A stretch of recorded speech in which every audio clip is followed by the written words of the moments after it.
itu gimana, Gus? Mohon Gus Oke, dijelaskan, Gus.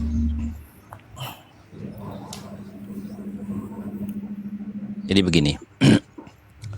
Ya, ilmu nasab itu adalah bagian dari ilmu sejarah yang di dalamnya membicarakan biografi seorang tokoh historis berikut dengan silsilah nasabnya, baik leluhurnya, keluarga besarnya, dan keturunannya. Berdasarkan sumber-sumber data yang valid dan sudah terkonfirmasi berdasarkan sejarah yang akurat. Nah, ya, kaidah-kaidah dalam ilmu nasab, baik penetapan nasab, pembatalan nasab, dan sebab-sebab keraguan di dalam nasab, berdasarkan referensi kitab-kitab nasab yang masyhur dan kredibel. Ya, contoh misalkan dalam kitab Muqaddimat fi Ilmil Ansab, halaman ke-86 nomor 30. Likulli ilmin masadiruhu wa maraji'uhu, fala yu'khadhu hadzal ilmu illa min masadirihi wa maraji'ihi al-mu'tamadati. Tiap-tiap ilmu itu tentu memiliki sumber-sumber dan marja'-marja' yang tersendiri. Maka janganlah mengambil kepahaman ilmu ini kecuali dari sumber-sumbernya dan marojik-marojiknya yang mu'tamad. Itu loh. Nah, dari sini kita bisa memahami bahwa sumber-sumber referensi yang bukan dari kitab-kitab nasab atau catatan ulama ahli nasab yang thiqah tentu tidak bisa digunakan sebagai hujjah ataupun dalil dalam menetapkan nasab seseorang atau qabilah, sebagaimana yang termaktub dalam kitab Rasail fi Ilmil Ansab halaman 104 pada Thariqus Tsani, wala ibratah bitaqrirati man laisa min ahli dirayati bin nasab. Ya, artinya, dan tidak ada ibrah, tidak ada teladan dalam keterangan dari orang yang bukan ahli di bidang ilmu nasab, gitu loh. Artinya, siapapun orangnya, ya, berapapun banyaknya keterangan yang dijadikan hujjah dari para kiai dan ulama yang bukan ahli nasab, maka tentu tidak bisa diterima sebagai dalil dalam mengisbat nasab seseorang atau qabilah. Sebagaimana yang sering kita dengar dewasa ini, bahwasanya ya banyak orang-orang membawa nama kiai dan ulama seperti Syekh Nawawi bin Umar Al-Bantani, Syekhona Khalil Bangkalan, gitu, Hadratus Syekh Ki Haji Hashim Asy'ari, ya, Syekh Yusuf bin Ismail An-Nabhani, dan Syekh Ali Jum'ah yang diklaim telah mengisbat nasab Ba'alawi, padahal beliau-beliau bukan tergolong para ulama ahli nasab dan tidak ada karya tulis beliau-beliau di bidang ilmu nasab. Ya, untuk lebih jelasnya, maka kita akan membagi pembahasan menjadi 3 bagian. Di antaranya 1, kaedah di dalam menetapkan nasab. Yang kedua, kaedah dalam membatalkan nasab. 3, sebab-sebab keraguan dalam nasab, gitu ya. Nah, dengan 3 bagian pembahasan tersebut, ya, kami berharap bisa memberikan kepahaman bagi para pelajar atau pemula di dalam memahami ilmu nasab dan bagi para pembaca di dalam memahami polemik nasab yang berjalan selama ini dan ramai diperbincangkan di medsos. Oke. Nah, lalu yang pertama adalah kaifiyah atau metode pengisbat nasab, itu ada 3. Sebagaimana Ibnu Taqtaqi dalam kitab Al-Kafi Al-Muntakhab fi Ilmin Nasab halaman ke-42 bab Muqaddimatut Tsaniyah, di mana beliau mengatakan, ya, Tara'iku thubutin nasab indan nasabah, beberapa metode penetapan nasab menurut ulama ahli nasab. Ya. Zakara Ibnu Taqtaqi anna nasabah yathbutu bi thalathi tara'ik nadhkuruha wa nu'alliku 'alaiha aza'a kulli minha. Ya, Ibnu Taqtaqi menyebutkan bahwasanya sesungguhnya nasab itu ditetapkan berdasarkan 3 metode yang akan kami uraikan dan kami jelaskan dari masing-masing setiap metode tersebut. Metode yang pertama dalam menetapkan nasab yaitu ayyara khatta nasabatin mauthuqin bihi wa yu'arrifa khattahu wa yatahaqqaqahu fahina idza syahida khattun nasabati bi syai'in umila alaihi. Seorang ahli nasab ketika mau mengisbat nasab seorang, ya, hendaknya melihat catatan ulama ahli nasab yang terpercaya. Kemudian wa yu'arrifa khattahu, dan hendaknya mempelajari dan menelitinya. Wa yatahaqqaqahu, maka maka ketika sudah menemukan dalam catatan ulama ahli nasab akan suatu kesimpulan, maka boleh beramal atasnya. Nah, bisa kita pahami dari takbir di atas bahwa dalam mengisbat nasab tentu harus meneliti dan mempelajari susunan silsilah nasab yang akan diisbat melalui catatan ulama ahli nasab dan kitab-kitab nasab yang terpercaya di bidang ilmu nasab. Catatan ulama nasab dalam istilah ilmu nasab disebut ar-ruq'ah atau ar-riq'ah, yaitu catatan yang jelas maksud dan tujuannya akan kebenarannya. Sebagaimana dalam kitab Muqaddimat fi Ilmil Ansab halaman 58 pada bab Thubutun Nasab. Ar-riq'atu ay al-maktubuh.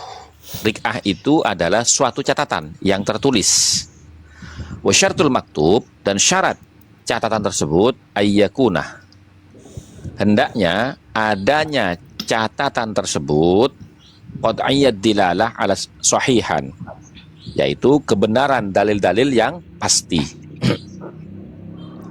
Falaisa kullu ma yuktabu sahihan, maka tidak semua apa yang ditulis itu benar adanya. Walaisa kullu ma yuktabu, dan juga tidak semua apa yang ditulis yuradu, itu dimaksudkan minhu, dari tulisan tersebut, al-maksuduh, apa yang dimaksud.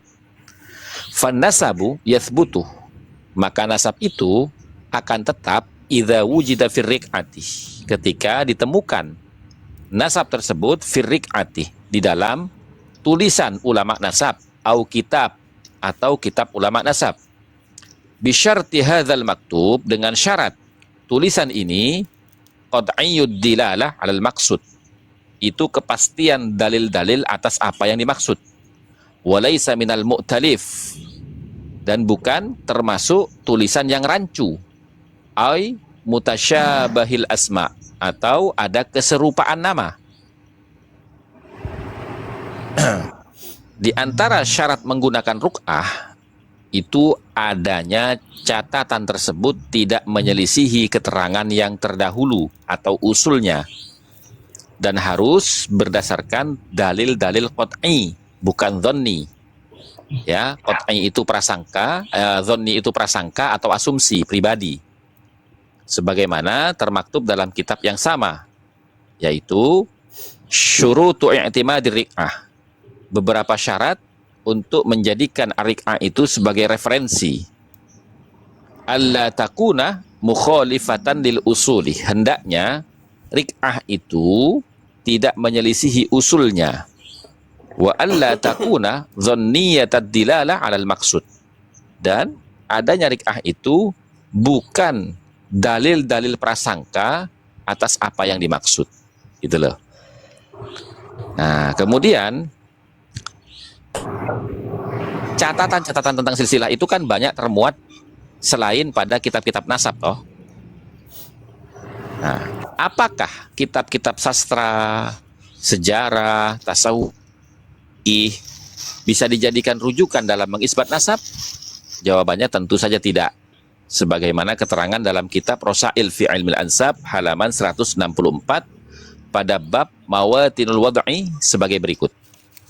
Amma madhannul wad'i wal kadhibi fil ansabi fanajidu fi ma yali. Adapun ya indikasi-indikasi pemalsuan dan kedustaan fil ansab, di dalam nasab, fanajiduhu, maka kita bisa menemukan itu semua fima yali, dalam apa yang akan kami jelaskan di bawah ini. Yang pertama, kutubul adab, kitab-kitab sastra, ya. Fakullu ilmin yu'khadhu idhnu min masadirihi al-mawthuqati. Maka tiap-tiap ilmu itu diambil izinnya min masadirihi al-mawthuqati, dari sumber-sumbernya yang mawthuqah, yang kredibel. Nah, kitab sastra itu bukan kitab nasab, gitu loh. Nah, kemudian yang kedua, kutubul fiqhil islami, kitab-kitab fikih Islam, wa kutubut tasawuf, dan kitab-kitab tasawuf. Kenapa kok kitab fikih dan kitab tasawuf ini nggak bisa dijadikan referensi? Karena bukan kitab nasab, satu. Yang kedua alasannya, bal qad tajidu fi kutubil fikhi wa tasawuf, bahkan sungguh kadang-kadang kamu bisa menemukan di dalam kitab-kitab fikih atau tasawuf ahaditsah mansubatan lir Rasul sallallahu alaihi wasallam, hadis-hadis yang dinisbahkan kepada Rasulullah sallallahu alaihi wasallam, wa hiya makdzubatun, sementara status hadisnya itu adalah dusta atau hadis mungkar atau hadis maudhu'. Wala na'ni annal ulama asy-syari'ata, dan kami tidak bermaksud bahwasanya ulama syariat itu yukadzibuna, mereka telah berdusta atau mereka sedang berdusta, wa yusahimuna, atau mereka telah melakukan kelalaian fi wad'il ansab, di dalam meletakkan nasab. Wa inna ma na'ni, hanya saja maksud kami, annal ilmal ansab ma huwa min ikhtisasihim, bahwasanya ilmu nasab itu adalah perkara yang memiliki kekhususan tersendiri daripada ulama-ulama tersebut. Walida fa innahum qad yukhti'una au yuhimuna, maka bisa jadi mereka itu melakukan kesalahan atau kelalaian. Fakullu ilmin ahlu, karena tiap-tiap ilmu itu ada pakarnya tersendiri, gitu loh. Ya. Nah, kemudian ada lagi nih yang nggak bisa dipakai. Apa itu? Kutubul mu'arrikhin, kitab-kitab sejarawan. Alladzina la dirayata lahum bi'ilmil ansab, yang mana para sejarawan itu memang bukan bagian dari ahli nasab dan tidak mengetahui, tidak menguasai ilmu nasab. Wa amma ahlud dirayata minhum, maka adapun para sejarawan yang memang dia itu memahami dan menguasai tentang ilmu nasab, fakutubuhum khaliyatan, maka kitab-kitab mereka itu khaliyatun minal wada'i, akan selamat dari pemalsuan, wal kadhibi, dan kedustaan. Wa in alimu bil kadhbi, dan apabila mereka itu mengetahui adanya kedustaan, fa innahum yambihuna alaihi, maka pasti mereka akan memberikan peringatan atau keterangan alaihi, atas sejarah yang beliau tulis. Nah, itu dilakukan oleh Al-Janadi, di mana mereka mengatakan, saya tidak begitu yakin dengan apa yang saya sampaikan dalam kitab ini tentang sejarahnya Ba'alawi, gitu loh.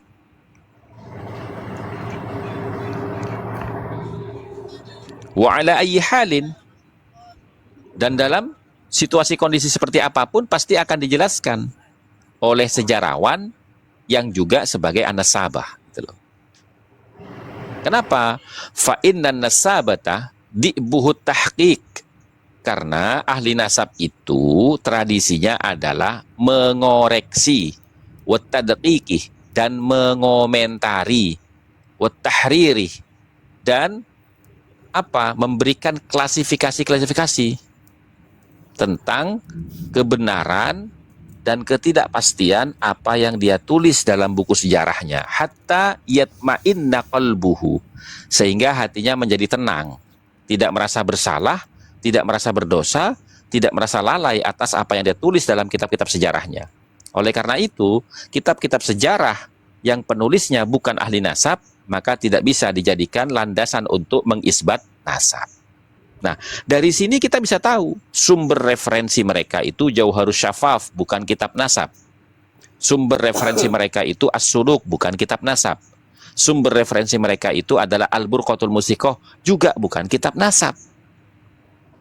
Makanya Kiai Imad itu mengatakan ada keterputusan sanad periwayatan selama 550 tahun. Karena ulama-ulama nasab dan kitab-kitab ulama nasab tidak ada yang menyebutkan Abdullah dan Ubaidillah itu sebagai bagian daripada putranya Ahmad bin Isa. Itu titik persoalannya, gitu loh. Jadi jangan lari kemana-mana, gitu. Nah, kemudian yang berikutnya adalah Kutubul Mustasyrikin al-Maghradin, kitab-kitab orientalis. Kitab-kitab orientalis yang tidak jelas sumber sanad periwayatan yang dia tulis dalam bukunya. Nah, ini contoh ketika Wali Songo itu diba'alawikan, sumber utamanya yang tertulis dalam kitab Syamsud Dhahirah itu adalah orientalis Belanda. Siapa itu? Van den Burg. Maka ketika orang itu mengatakan Wali Songo Ba'alawi, itu sudah batal demi kemuliaan ilmu nasab. Karena ilmu nasab tidak menerima informasi dari orientalis, gitu loh. Nah, apalagi riwayatul awam allati la mustanada ilmi laha. Riwayat-riwayat awam yang memang tidak punya sandaran keilmuan laha di dalamnya. Contoh misalkan, Aba Guru Sekumpul mengatakan bahwasanya Ba'alawi itu zuriyah Nabi. Ketika ditanya berdasarkan apa Guru Sekumpul mengatakan begitu? Kalau nggak ada, ya berarti itu masuk kategori riwayatul awam, karena Guru Sekumpul bukan ulama ahli nasab, tapi beliau itu adalah ulama ahli thariqah. Kan begitu? Betul tidak? Betul, Gus, betul.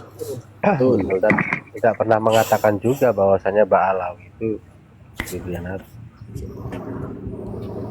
Tuh. Nah, kemudian indikasi atau rekayasa silsilah nasab. Adanya indikasi rekayasa silsilah nasab itu bisa terlihat sebagai berikut. Sebagaimana dalam kitab Muqaddimat fi Ilmin Nasab pada halaman 65. Tikraru asma'in mutasyabahatin muntahilatin li'isaliha ilal jaddil maz'um. Ya, mengulang-ulang nama yang serupa. Tujuannya adalah untuk menyambungkan kepada nama seorang kakek al-maz'um yang dituju. Masalan, contoh Muhammad bin Ali bin Uqab bin Junab bin Zahir. Diulang lagi nih, bin Muhammad bin Ali bin Uqab bin Junab bin Zahir bin Muhammad bin Ali bin Uqab. Jadi berapa itu yang diulang-ulang itu? Boleh jong, boleh jong. Banyak gitu yang diulang-ulang, Gus. Nah, itu indikasi kepalsuan nasab. Gitu loh. Itu indikasi kepalsuan nasab, gitu loh. Jadi kita harus paham itu. Nah, sekarang yang sering mengulang-ulang nama siapa coba? Iya. Sudah. Plat G itu, Gus. Itu sudah indikasi, gitu loh. Ya. Nah, karena apa? Mereka ini dicontohkan dalam kitab loh. Dalam kitab nasab itu contohkan Muhammad bin Ali bin Uqab bin Junab bin Zahir.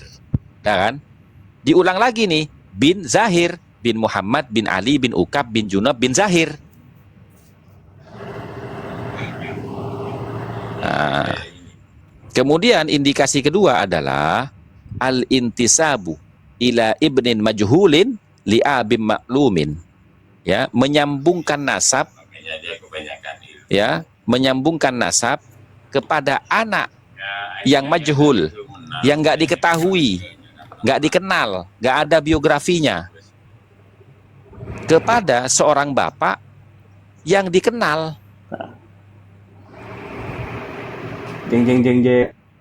Contohnya apa? Ubaidillah ini. Nah, Ubaidillah nggak ada yang kenal tuh. Sementara Ahmad bin Isa itu ada tokoh historis, gitu loh. Itu contoh, gitu loh. Dalam kitab apa? Nah, dalam kitab Muqaddimat fi Ilmin Nasab halaman ke-65.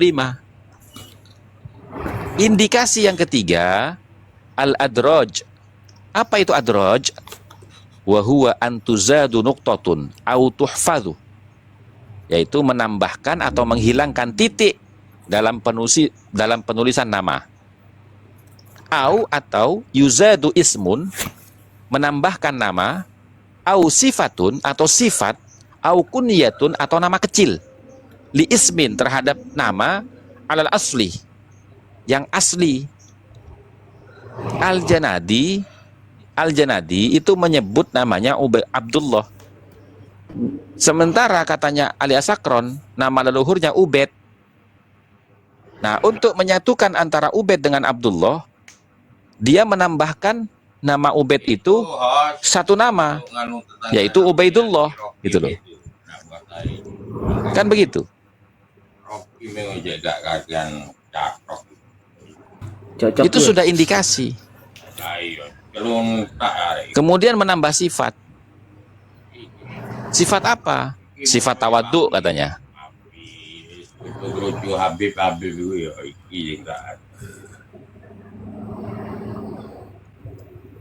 Dulu Baba Itu lagi kena. marah ini. Dulu Baba lagi marah ini.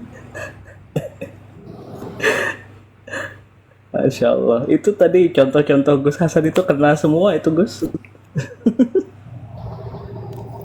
Ya.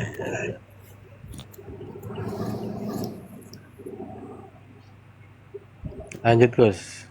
Ini buku edisi kedua. Cuman saya bacakan ke sampean sekarang. Belum saya Alhamdulillah. terbitkan ini. Masya Allah. Tapi Terima tetap harus kasih, beli Gus ya. Hasan. Siap. Nomor rekening di belakang Gus. Gusti Andri mesat 10 katanya Gus. Minta dijewer kupingnya. Apalagi begini, dalam kitab Al-Madkhal halaman 78 ya, yakunul khilal fi umudin nasab dalilan ala butlanin nasab. Adanya kerancuan di dalam umudun nasab itu menjadi bukti nasabnya batal. Coba Abdullah Ubaidillah, yang mana yang benar nih? Ini kan rancu nih. Tuh. Itu indikasi. Itu indikasi. Turunan apa? Kemudian sekarang kita bicara sampai di sini, paham ya masalah khutun nasabah atau ruk'ah. Coba Paham Gus. ditelaah dulu, dikaji dulu, didiskusikan dulu. Kan. Saya tak ke kamar mandi sebentar. Oh iya siap. Yang di bawah Gus. mungkin ada yang mau naik, pengen